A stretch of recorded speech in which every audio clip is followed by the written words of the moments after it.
Bismillah. Assalamualaikum warahmatullahi wabarakatuh. Dan Ustaz semuanya, Alhamdulillah. Pada kesempatan kali ini kita lanjutkan kembali pembelajaran kita, yaitunya akidah akhlak, ya bab 4. Silakan dibuka ya, buku paketnya dibuka dan dilihat buku paketnya bab 4 ya, halaman 50, yaitunya membiasakan ya akhlak terpuji dan menghindari akhlak tercela. Oke, kita bahas dulu tentang membiasakan akhlak terpuji. Di sini akhlak terpuji itu akan kita belajar ada 3 ya, optimis, qanaah dan tawakal. Apa itu optimis? Ini pernah mungkin antum sering berbicara ya, kita harus optimis, tidak boleh pesimis. Mungkin antum pernah berbicara atau pernah mendengarkan ya, antum tuh optimis lah, nggak boleh pesimis atau sebaliknya. Apa itu optimis? Ya, optimis adalah suatu keyakinan kita merasa yakin bahwa kita memiliki harapan untuk sukses. Contohnya, antum optimis, anak optimis nih, anak yakin bisa untuk menyelesaikan hafalan 3 juz ya sebelum ya lulus dari SDT Fajar Ilahi 2. Optimis ya, anak yakin nih. Yang lain, kawan-kawan yang lain bisa hafal. Kenapa anak tidak? Itu contoh sikap optimis. Kenapa kita harus optimis? Pertama, kenapa kita harus optimis? Karena dengan kita ya optimis, kita semakin semangat untuk menghafal, menyelesaikan hafalannya tiga juz. Yang kedua, apalagi kita memiliki ya kemajuan. Maksud kemajuan apa? Alhamdulillah, anak sudah LPMP nih juz 30, anak semangat lagi. Kawan-kawan sudah sampai juz 28 LPMP, anak semangat lagi nih untuk menghafal juz 29. Begitu maksudnya ya.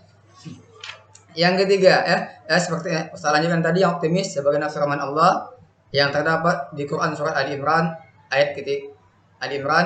ayat 139 yang bunyinya, yang artinya ya, janganlah kamu bersikap lemah ya. Optimis itu lawannya pesimis itu lemah. Janganlah kamu bersikap lemah atau pesimis, dan jangan pula kamu bersedih hati. Pada kamu adalah orang yang paling tinggi derajatnya jika kamu orang yang beriman. Berarti di sini dijelaskan pada surat Ali Imran ayat 139 ini kita dilarang oleh Allah Ta'ala untuk pesimis, kita dilarang untuk bersikap lemah. Harus hidup itu harus optimis, yakin.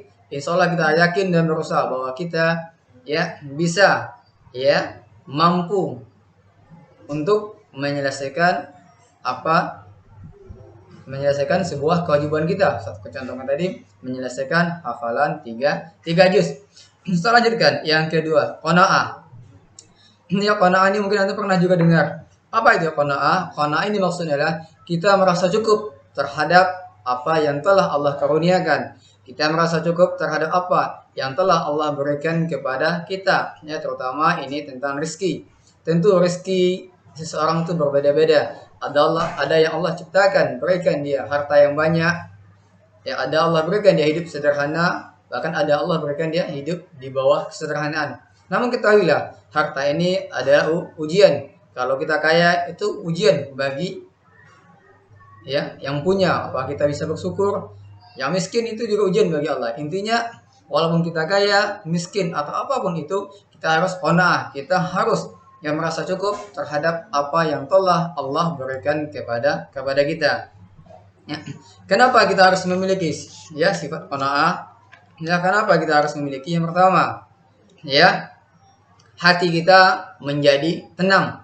Kita ya sudah, ini emang sudah Allah berikan kepada kita, hati kita tenang. Tidak berpikir kenapa ada Allah ini ya, saya sudah rajin sholat, rajin baca Quran, berinfak, tapi saya tidak juga kaya-kaya, tidak juga pintar-pintar.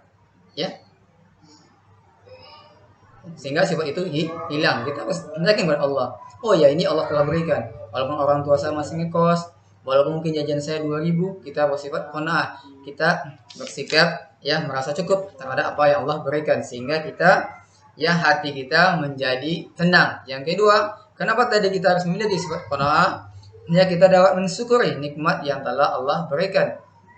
Ya, walaupun makanan kita tidak seperti makanan-makanan yang lain, serba mahal, makan di restoran, tapi kita tetap mensyukuri bahwa inilah ya yang telah Allah berikan kepada kita. Inilah suatu buah nikmat, kita bisa mensyukurinya.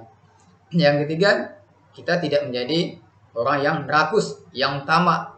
Orang rakus yang tamak itulah orang mencari selalu, merasa tidak mampu terhadap apa yang telah Allah berikan. Ya, seperti di qanaah. Qanaah itu kita merasa puas, merasa cukup terhadap apa yang Allah berikan kepada kita, atau kita merasa cukup dan mampu terhadap apa yang kita punya.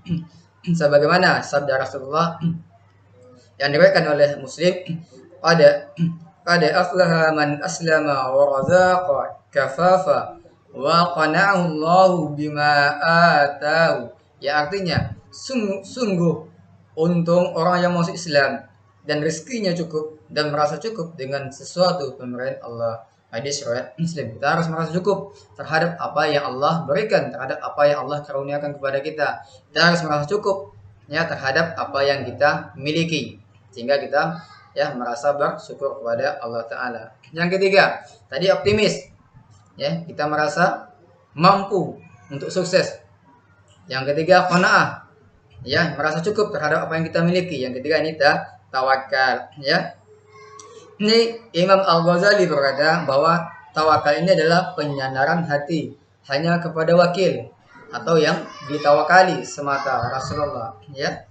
Maksudnya tawakal ini adalah setelah kita berusaha, contoh tadi, Anda mau juara nih, kita sudah belajar dengan sungguh-sungguh, contohnya, atau tapi pas ujian setelah terima rapor tidak juara satu, itu sudah kita tawakal, kita serahkan kepada Allah. Saya sudah belajar seperti itu. Besok pekan depan saya mau ujian LPMP juz 29. Sudah rajin belajar, sudah rajin murojaah. Tiap hari murojaah rutin. Kita ujian, apapun hasilnya kita terima. Itu salah satu bentuk tawakal. Yang penting kita sudah berusaha. Hasilnya seperti apa? Itu kita sudah tawakal. Yang penting saya sudah berusaha, hasilnya kita serahkan kepada Allah Ta'ala. Ya.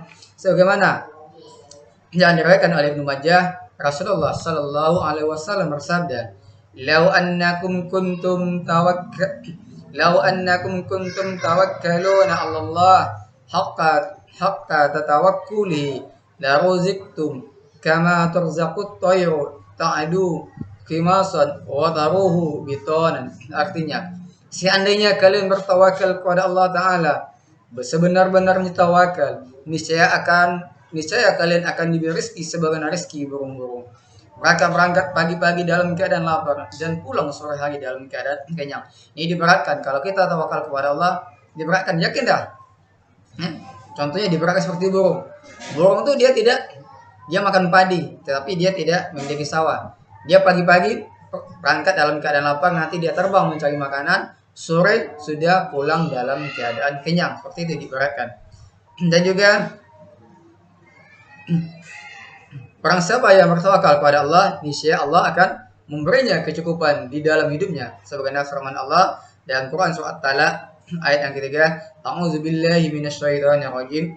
Wa may yatawakkal 'ala Allahi fa huwa hasbuhu. Innallaha balighu amrihi.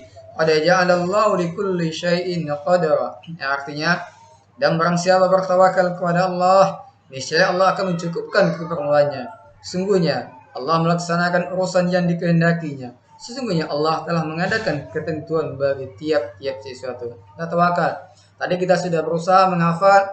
Kalau sudah LPMP nilai kita 90, ketahuilah bahwa itu sudah merupakan ketentuan Allah kepada kita. Allah tetapkan nilai antum nanti juz 29 LPMP 90.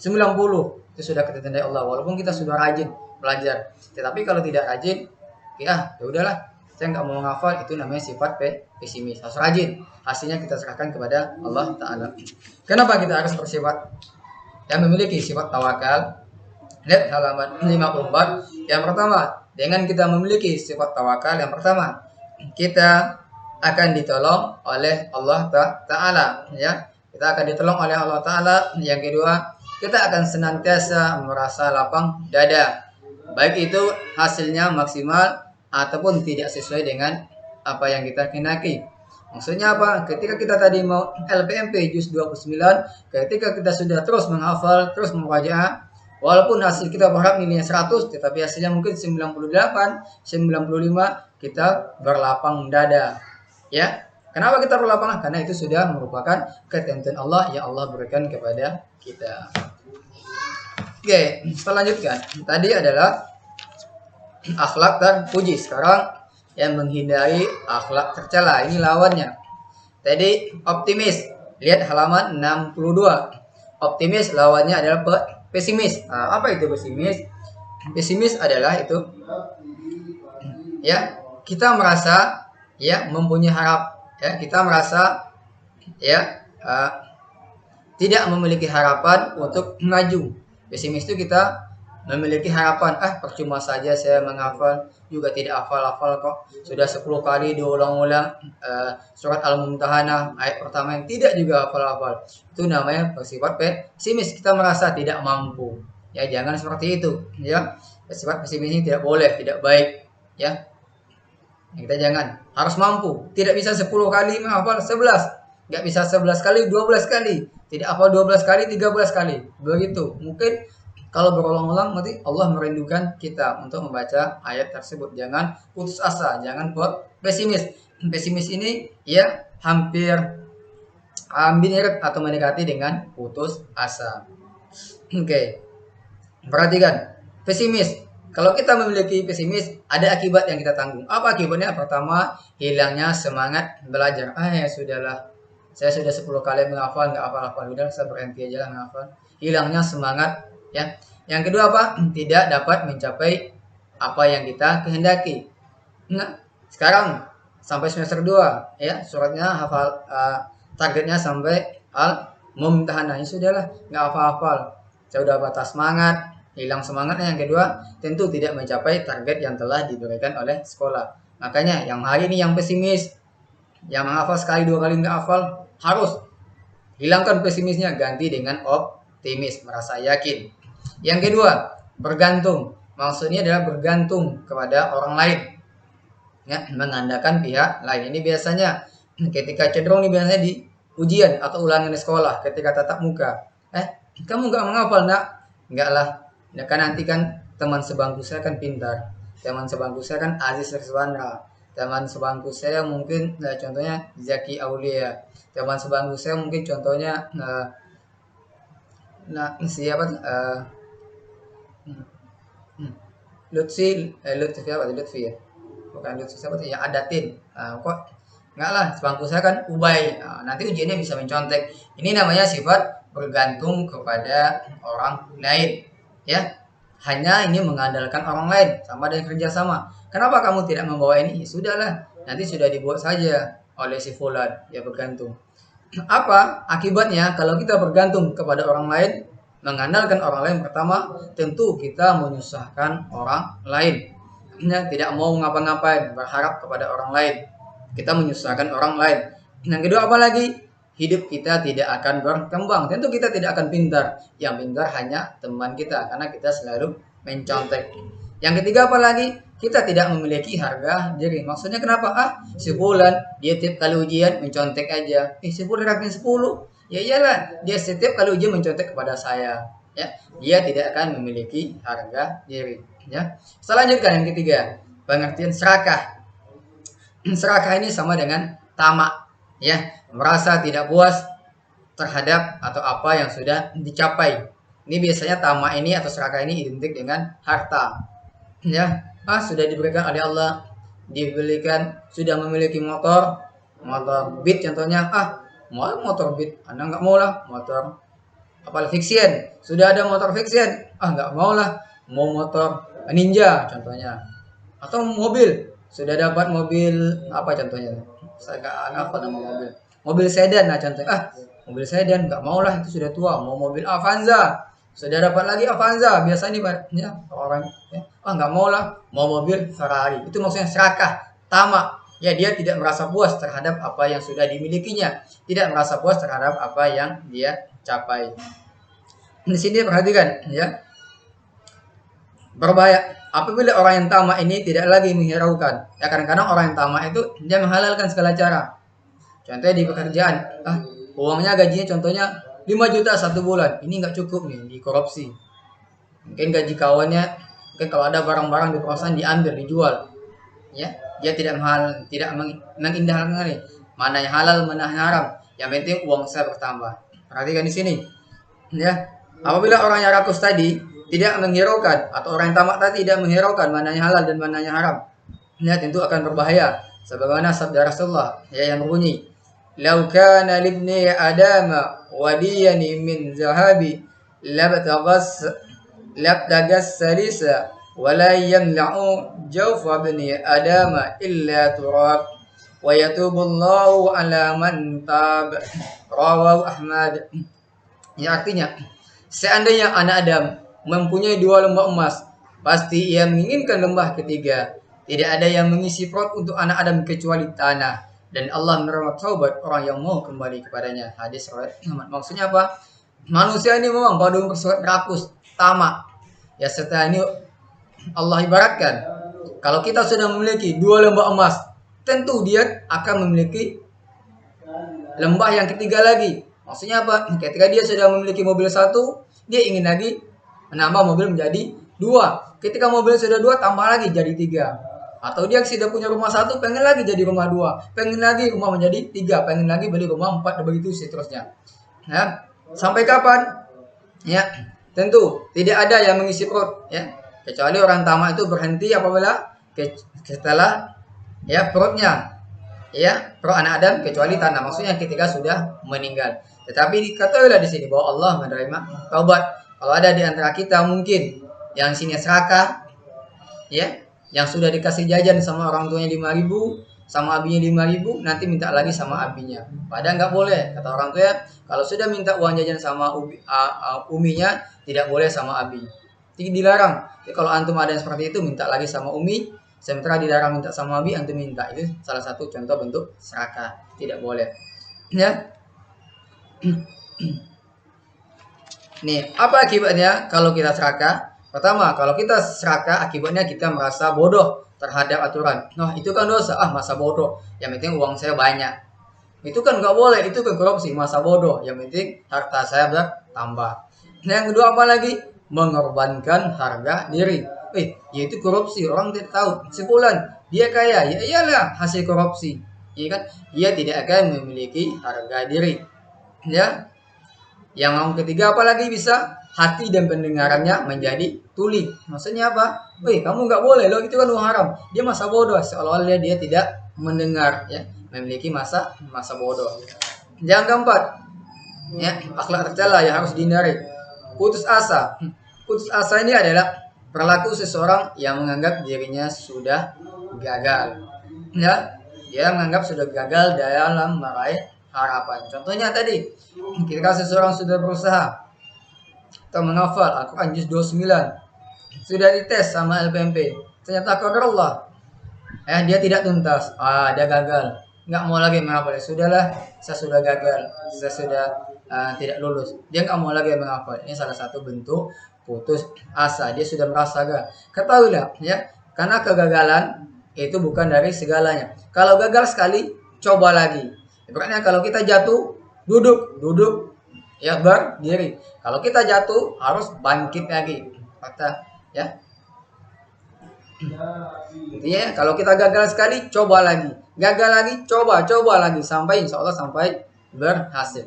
Begitu. Ketika tadi, tidak hafal surat Al-Mumtahanah, tidak hafal 1 hari, coba hari yang kedua. Tidak hafal ayat pertama dihafal 10 kali, 11 kali, jangan putus asa. Perhatikan, kenapa kalau orang berputus asa, nanti pertama bisa menyebabkan terjerumus kepada kekafiran. Lihat halaman 64, sebagaimana firman Allah dan dalam Quran surat Yusuf ayat 87, yang artinya, janganlah kamu semua berputus asa dari rahmat Allah. Sesungguhnya tidak ada yang suka berputus asa dari rahmat Allah, melainkan golongan orang-orang kafir. Itu tidak boleh berputus asa, Kalau kita berputus asa, bisa saja terjerumus kepada kekafiran. Ini kita harus semangat, semangat, optimis. Kita harus merasa yakin, tentu dengan berusaha. ya tawakal dan berdoa kepada Allah Ta'ala. Nah, akhir putus asa kita pertama tadi bisa terjerumus kepada kekafiran. Yang kedua apa? Meninggalkan tanggung jawab atau pengecut. Ya sudahlah, saya nggak mau menghafal lagi. Padahal itu merupakan tanggung jawab kita untuk menghafal Al-Quran. Itu namanya orang pengecut. Yang ketiga apa? Bisa merugikan diri kita sendiri. Ya tentu, ketika tidak ada sertifikat LPMP 3 juz, tentu antum akan merugikan dirinya. Ketika sudah tamat tidak bisa memperoleh ijazah asli. Cara mengatasi putus asa. Pertama, kita pahami badai pasti berlalu. Maksudnya ketahuilah setiap kesulitan ada kemudahan. Nah, setiap kesulitan ada kemudahan. Yang kedua, berpikir untuk masa depan. Masa depan saya ini, saya mau cita-cita, saya mau jadi ustadz nih. Masa 3 juz saja tidak hafal. Kawan-kawan saya bisa hafal, kenapa saya tidak? Begitu cara mengatasi. Yang ketiga, lihat sekitar kita. Teman-teman kita bisa hafal, kenapa kita tidak? Habis itu apa lagi? Mencoba pergi ke tempat banyak orang yang kurang mampu. Contoh ke panti asuhan.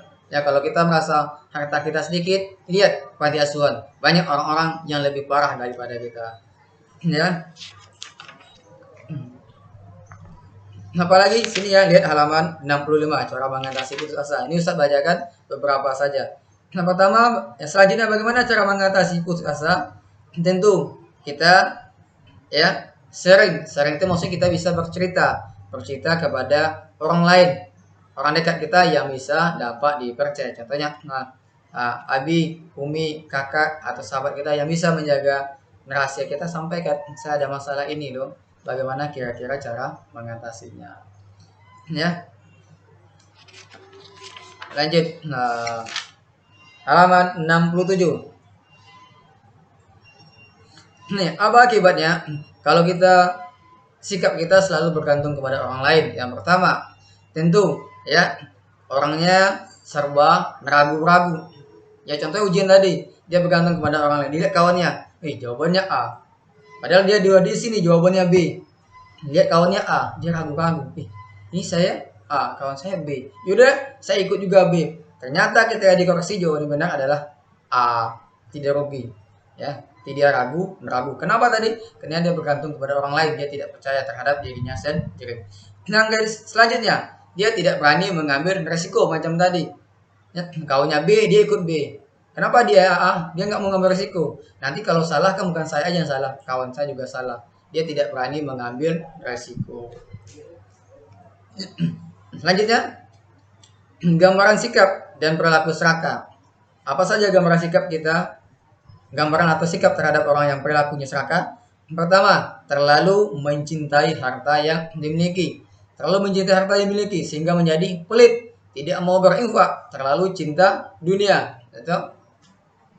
Terlalu cinta dunia, seolah dia akan hidup selamanya. Apalagi terlalu hemat dalam membelanjakan harta. Dia tidak mau beli makanan ini, beli itu, dia tidak mau. Hartanya ditumpuk-tumpuk. Dia tidak ingat bahwasanya usianya sangat singkat. Ketika dia mati, harta tidak akan dikuburkan. Ketika kita sudah meninggal, harta ini adalah untuk orang yang tinggal. Ya. Selanjutnya apa lagi? Dia tidak memikirkan akhirat. Yang katanya hanya dunia. Yang penting kumpulin dulu uang banyak-banyak. Ya, kumpulin dulu uang banyak-banyak. Nanti ketika uang sudah terkumpul banyak, dia mati. Dia lupa akan akhirat. Selanjutnya, gambaran sikap dan perilaku putus asa. Pertama, dia akan bermalas-malasan. Kenapa dia malas? Karena sudah merasa gagal. Saya malasnya usah menghafal lagi dah. Dan menghafal enggak juga tuntas-tuntas. Yang kedua apa lagi dia? Dia tidak bersemangat untuk meneruskan usahanya. Contohnya ketika orang tuanya mungkin ada yang dagang, ada yang jualan. Ketika buka dagang 1 pekan, tidak ada pembeli. Dia nggak mau lagi. Sudahlah, saya patah semangat, sudah sepekan jualan, orang tidak ada yang belanja, malah rugi. Ya iyalah, itu kan baru sepekan. Orang mengganti usahanya setahun 2 tahun. Itu maksudnya. Dia akan bermalas-malasan dan tidak semangat untuk meneruskan usahanya. Nah, hanya ini yang bisa Ustaz sampaikan. Insyaallah pekan selanjutnya kita ulangan harian. Ustaz bagi kesimpulan, contoh akhlak terpuji adalah optimis, qanaah, ya, tawakal. Ya. Kemudian sifat yang harus kita hindari. Kenapa? Karena merupakan itu akhlak tercela. Apa saja yang harus kita hindari dalam pelajaran kali ini adalah sifat pesimis, bergantung kepada orang lain, serakah, dan putus asa. Tentu masih banyak sifat-sifat yang lain. Untuk kali ini kita hanya belajar sampai di sini. Semoga bermanfaat, dapat membantu antum dalam memahami pada pembelajaran kali ini. Saya tutup tunggu dulu. Saya tutup dengan doa kafaratul majlis. Untuk kali ini tidak ada tugas ya. Kita tutup dengan doa kafaratul majlis. Subhanakallahumma wa bihamdika asyhadu an la ilaha illa anta astaghfiruka wa atubu ilaik. Assalamualaikum warahmatullahi wabarakatuh.